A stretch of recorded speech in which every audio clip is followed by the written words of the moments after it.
Hello dear students आज के particular lecture में हम स्टडी करने वाले हैं magnetic effect of electric current.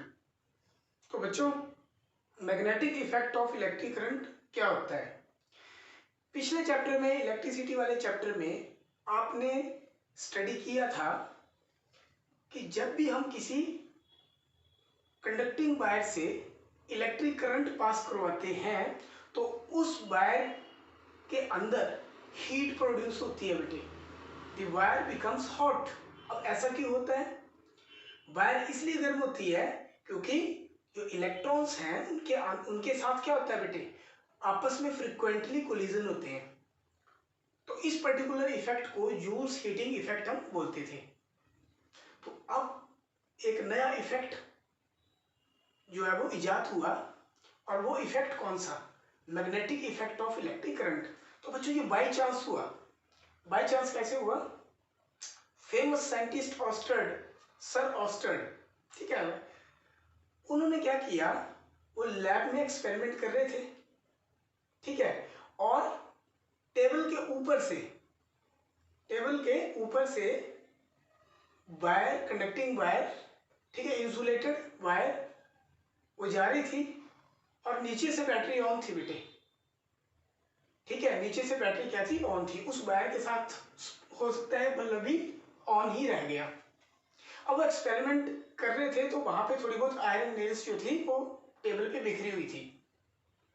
जब वो सुबह आए तो उन्होंने लैब में देखा कि जो आयरन नेल्स हैं, ठीक है, छोटी छोटी लोहे की जो कीले हैं जिनको आयरन नेल्स बोल रहा हूं मैं, वो उस तार के आसपास एक सर्टेन पैटर्न में अरेंज हो गई थी। तो वो जो सर्टेन पैटर्न जो अरेंज हुआ था, ऑस्टर ने ध्यान से देखा कि मैं तो इनको स्प्रेड करके गया था, ऐसे बिखेर के गया था, और ये जो है एक सर्टेन पैटर्न में अरेंज हो गई है। तो उनके मन में जिज्ञासा हुई कि ऐसा हुआ तो क्यों हुआ। फिर उन्होंने ध्यान से देखा टेबल के ऊपर क्या क्या रखा है। तो उन्होंने ये ऑब्जर्व किया, उन्होंने ये फाइंड आउट किया कि जब भी किसी वायर से हम करंट पास करवाते हैं तो ये जो आयरन नेल्स है ये एक सर्टेन सर्कुलर पैटर्न में अरेंज हो जाती है। यदि हम करंट को ऑफ कर देते हैं और बिखेर देते हैं तो फिर वो नहीं होती। तो उनके दिमाग में दो बातें आई। पहली बात ये कि यहाँ पे मैग्नेट भी हो सकता है, तो उन्होंने इधर उधर देखा तो फाइंड आउट किया मैग्नेट तो है ही नहीं। तो मैग्नेट वाली जो प्रोबेबिलिटी थी उसको काटा मार दिया। और दूसरी प्रोबेबिलिटी क्या कि ये जो करंट या फ्लो कर रहा है वायर में से, तो इसके कारण क्या हो रहा है, magnetic effect of electric current produce हो रहे हैं। तो यहां से एक बड़ी इंपॉर्टेंट जानकारी आप लोगों तक आई और आज तक आई, और इसने रेवोल्यूशन ला दिया, हमारी लाइफ को चेंज कर दिया। और वो क्या थी कि जब भी हम किसी भी पर्टिकुलर वायर से इलेक्ट्रिक करंट पास करवाते हैं तो उस वायर के आसपास मैग्नेटिक फील्ड, यानी कि चुंबकीय प्रभाव, हिंदी में बोलूं तो चुंबकीय प्रभाव बोलते हैं उसको, मैग्नेटिक फील्ड उसके आसपास के क्षेत्र में, आसपास के स्पेस में डेवलप हो जाती है। तो ये तो एक नया कॉन्सेप्ट था उस टाइम, और इस कॉन्सेप्ट ने रेवोल्यूशन ला दिया मॉडर्न साइंस हिस्ट्री में। मैं कहूंगा कि मॉडर्न फिजिक्स में इस पर्टिकुलर कॉन्सेप्ट ने, इस पर्टिकुलर खोज ने रेवोल्यूशन ला दिया। कितने डिवाइस है हमारे पास जिनमें हम मैग्नेटिज्म का यूज करते हैं, आपका इलेक्ट्रोमैग्नेट का यूज करते हैं, आपके कंप्यूटर में जो हार्ड डिस्क फ्लॉपी है उसमें हम इसको यूज करते हैं। तो बच्चों, हम जब तक बेसिक कॉन्सेप्ट अच्छे से नहीं समझेंगे तब तक हमारा इंटरेस्ट जो है वो इसमें नहीं बनेगा। तो हमें बिल्कुल तह तक जाना है कि एक्चुअल में हो क्या रहा है। तो हम स्टार्ट करते हैं।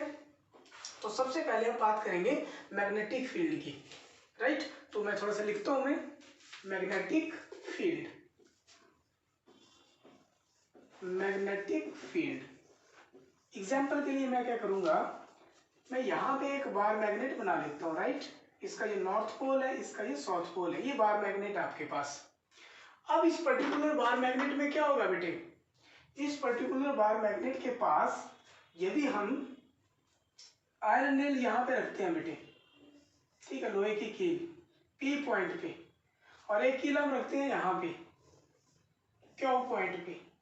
तो बेटे ये जो कील है, ये जो नेल है, आयरन जो नेल है, ये भी आपके पास आयरन नेल है। तो ज्यादा किसको अट्रैक्शन मिलेगी? ये जो पास है, तो ये इसके साथ क्या होगी बेटे? चिपक जाएगी, राइट। इसके साथ क्या होगी? ये चिपक जाएगी। और ये वाली, ये हो सकता है ना भी हिले।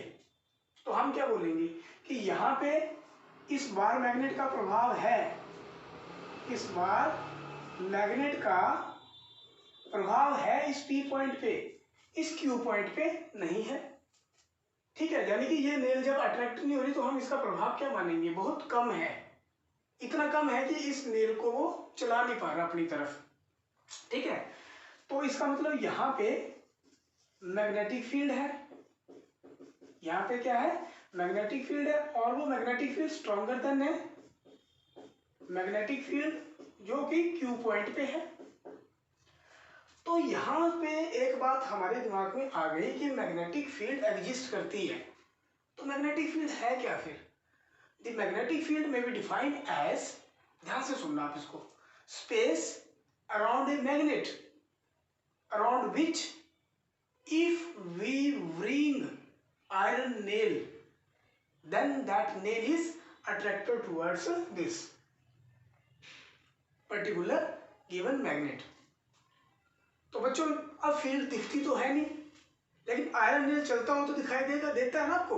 मैं आपको एग्जांपल बताता हूँ। जब आप छोटे बच्चे थे, हो रहे होंगे 5वीं 7वीं 8वीं की बात कर रहा हूँ मैं, आप भी छोटे ही हो, लेकिन उस टाइम की बात करता हूँ। उस टाइम मैक्सिमम बच्चों ने क्या किया होगा? 3-4 पेजेस कॉपी के उठाए, उनके उसके नीचे एक मैग्नेट रखा और ऊपर एक छोटा सा पीस और रखा और उसको घुमाते थे। मैग्नेट को गोल गोल घुमाते थे तो ऊपर वाला मैग्नेट भी क्या होता था? घूमता था आपके पास। ऊपर वाला मैग्नेट भी क्या करता था बेटे? घूमता था आपके पास। तो अब उस पर्टिकुलर मैग्नेट की जो फील्ड है वही तो घुमाती है उसको फिर। हालांकि बीच में आपने पेपर मीडियम इंसर्ट कर दिया, उसके कारण मैग्नेटिक फील्ड थोड़ी सी कम तो होगी, मैग्नेटिक फील्ड थोड़ी सी कम सी होगी, लेकिन इतनी रहती थी कि हम बड़े आराम से उसको घुमा पाते थे। तो बच्चों मैग्नेटिक फील्ड हम बोल सकते हैं कि ये जो है वो इमेजिनरी कॉन्सेप्ट है। इमेजिनरी है जो हमने अपने समझने के लिए जो हमने बनाया है।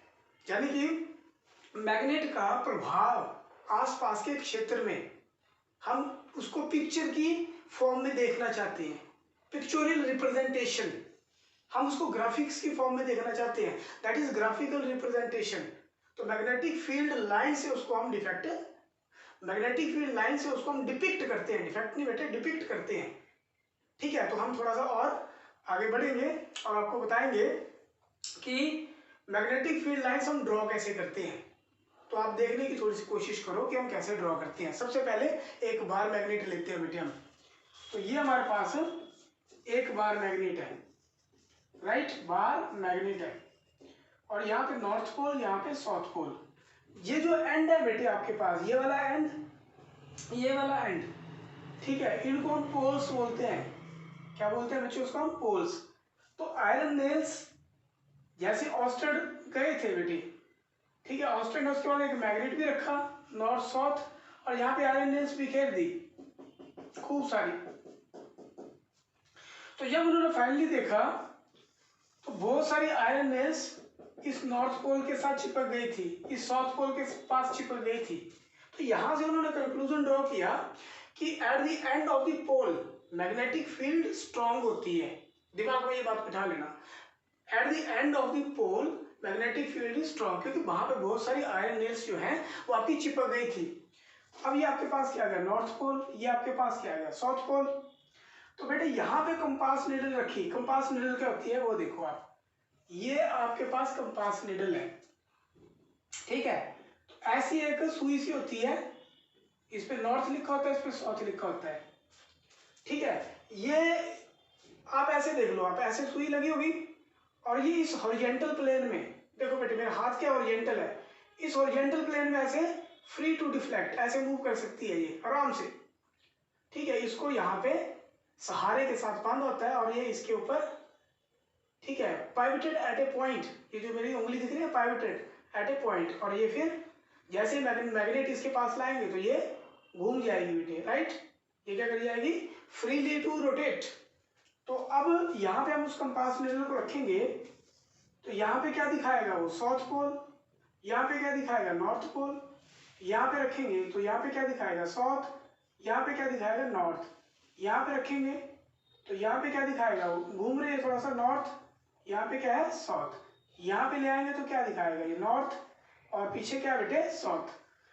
अब इन सारे पॉइंट्स को हम ऐसे मिलाते हैं, ठीक है, नॉर्थ से ऐसे ऐसे ऐसे करके हमने इसको मिला दिया। तो जब हमने इसको ऐसे मिला दिया तो ऐसे नीचे रख के मिला दिया, तो ये क्या बन गया आपके पास, ये आपके पास बन गया मैग्नेटिक फील्ड लाइंस, जो हमने कंपास निडल की हेल्प से ड्रॉ करी है। किसकी हेल्प से ड्रॉ करी है, कंपास निडल की हेल्प से। तो हम ये कह सकते हैं कि magnetic field lines are the imaginary line, may be straight, straight कैसे होंगी, यदि हम कंपास निडल को यहाँ रखेंगे तो ये ऐसे देगी, और ये क्या देगी, ऐसे, तो मे बी स्ट्रेट, स्ट्रेट भी हो सकती है, और मे बी कर्व्ड, कर्व्ड भी हो सकती है। तो magnetic field lines may be straight और curved path which a compass needle shows after we move it from one pole to another pole। तो यहां पे outside the magnetic field lines कहां से कहां फ्लो करती है आपकी, north pole to south pole, लेकिन आउटसाइड दी मैग्नेट, ठीक है। इसका मतलब क्या हुआ कि इनसाइड भी लाइन फ्लो करेंगी, यस बिल्कुल करेंगी। तो इनसाइड कैसे करेंगी, साउथ से नॉर्थ। तो यहाँ पे हमारे पास कॉन्सेप्ट बन गया कि magnetic field lines start north to south, कहाँ पे, आउटसाइड द मैग्नेट, राइट, और south to north inside the magnet, inside the magnet. तो ये आपकी कहीं नहीं टूट रही, तो इसका मतलब क्या है, ये कंटिन्यूस कर्व है, ये बहुत इंपॉर्टेंट है बेटे, कंटिन्यूस कर्व है।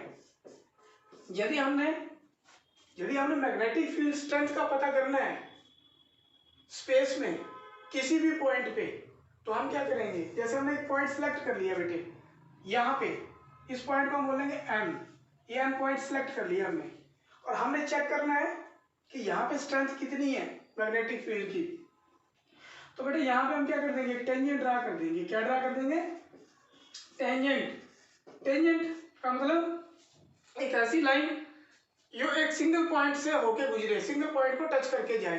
तो ये जो टेंजेंट है, ये जो tangent drawn on the curve क्या देती है बेटे हमें, ये हमें डायरेक्शन देती है मैग्नेटिक फील्ड की उस पर्टिकुलर पॉइंट पे, और दूरी से हमें पता चल जाएगा कि मैग्नेटिक फील्ड कितनी है उस पॉइंट पे, ठीक है। तो मैग्नेटिक फील्ड के अंदर दो चीजें हैं आपकी, मैग्नीट्यूड भी है आपका और डायरेक्शन भी है।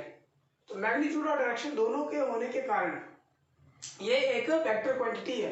कौन सी क्वांटिटी है बच्चों, ये एक वेक्टर क्वांटिटी है।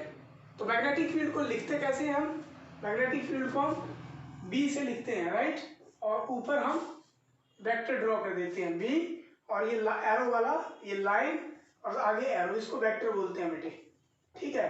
तो वेक्टर क्यों बोलते हैं, क्योंकि मैग्नेटिक फील्ड का मैग्नीट्यूड भी होता है और डायरेक्शन भी होती है। मैग्नीट्यूड की एसआई यूनिट क्या है बेटे, टेस्ला, राइट, मैग्नेटिक फील्ड की एसआई यूनिट क्या है, टेस्ला। ये सारी आपसे मैं पूछूंगा, तो मैग्नेटिक फील्ड की एसआई यूनिट क्या आपके पास है, टेस्ला। अब बात आती है कि यूनिफॉर्म मैग्नेटिक फील्ड क्या होती है, राइट, क्या बोलेंगे बच्चों, यूनिफॉर्म मैग्नेटिक फील्ड। तो यूनिफॉर्म मैग्नेटिक फील्ड का मतलब क्या है, जब मैग्नेटिक लाइंस पैरेलल हैं और दो लाइंस के बीच इक्वल दूरी है, पैरेलल भी है और दो लाइन के बीच इक्वल दूरी है, तो उसको बोलते हैं यूनिफॉर्म मैग्नेटिक फील्ड। यदि स्पेसिंग कम है, ठीक है, यहाँ पे और फिर यहाँ पे, देखो यहाँ बढ़ गई, यहाँ पे कम है, तो इसको हम बोलेंगे नॉन यूनिफॉर्म मैग्नेटिक फील्ड, ठीक है बेटा, क्या बोलेंगे इसको, नॉन यूनिफॉर्म मैग्नेटिक फील्ड। और यदि बेटे यहाँ पे देखो ध्यान से, यहाँ से देखो, आप ज्यादा लाइंस निकाल रहा हूँ, तो ये देखो, ये मैंने गोला सा मार लिया यहाँ पे बिल्कुल साउथ पोल के पास। तो यहाँ पे जो मैग्नेटिक फील्ड लाइंस हैं दैट आर क्लोजर का मतलब क्या हुआ? क्लोजर का मतलब हुआ कि मैग्नेटिक फील्ड स्ट्रेंथ, ठीक है, मैक्सिमम है ना। ये जो यदि लाइंस क्लोजर हैं, एक दूसरे के बहुत पास पास हैं, तो जो मैग्नेटिक फील्ड स्ट्रेंथ है वो क्या आपके पास है? मैक्सिमम है बच्चों। क्या आपके पास है? मैक्सिमम है, ठीक है। और भी प्रॉपर्टी हम आगे आने वाले उसमें हम स्टडी करेंगे, ठीक है। एक बात और बताना चाहता हूँ आपको कि हमने 3 सब्सटेंसेस के बारे में कल आपको डिस्कस किया था, आयरन, निकल, कोबाल्ट। इन सब्सटेंसेस को हम फेरोमैग्नेटिक सब्सटेंस हम बोलते हैं। क्या बोलते हैं बच्चों? फेरोमैग्नेटिक सब्सटेंस हम बोलते हैं। एक और प्रॉपर्टी थोड़ी सी डिस्कस करना चाहूंगा मैं कि बेटा दो मैग्नेटिक फील्ड लाइंस कभी एक दूसरे को कट नहीं करती। मैग्नेटिक फील्ड लाइंस कभी एक दूसरे को क्रॉस नहीं करती। मान लो यदि एक दूसरे को ये क्रॉस करेंगी तो यहाँ पे पॉइंट पी है बेटे, मान लो यहाँ पे ये क्रॉस करती है एक दूसरे को, तो इस पॉइंट पे क्या होगा? डायरेक्शन के लिए एक टेंजेंट यहाँ ड्रॉ करना पड़ेगी, एक टेंजेंट ऊपर की तरफ ड्रॉ करना पड़ेगी। मतलब एक ही पॉइंट पे दो direction of magnetic field which is not possible. यदि आपको कोई कहे कि एक ही बार में आप कैथोड की तरफ भी जाओ और एक ही बार में आप जेड की तरफ भी जाओ, तो दिस इज नॉट पॉसिबल। तो यदि दो लाइंस एक दूसरे को क्रॉस करेंगी तो at the point of intersection, in order to find out the direction, we have to draw two tangents. Two tangents mean two direction of a magnetic field at a given point, which is not possible. तो बच्चों हमने आपको magnetism की property थोड़ी सी discuss करी। तो एक property और डिस्कस करने का मन है मेरा कि मैग्नेट के अंदर इनसाइड, मैग्नेट के अंदर इनसाइड मैग्नेटिक फील्ड हमेशा क्या होती है बेटे? यूनिफॉर्म होती है, ठीक है। देखो ध्यान से, यहाँ पे अंदर साउथ टू नॉर्थ देखो इक्वली इक्वी स्पेस्ड, इनको हम बोलते हैं equi spaced magnetic field line. तो बच्चों आज के लेक्चर में हम इतना ही करेंगे। यदि आपको ये वीडियो अच्छा लगा है कमेंट करिए, लाइक करिए, शेयर करिए और सब्सक्राइब करिए, ठीक है, ताकि जल्दी से हम लोग अपना सिलेबस जो है वो कवर कर पाए। Thank you very much.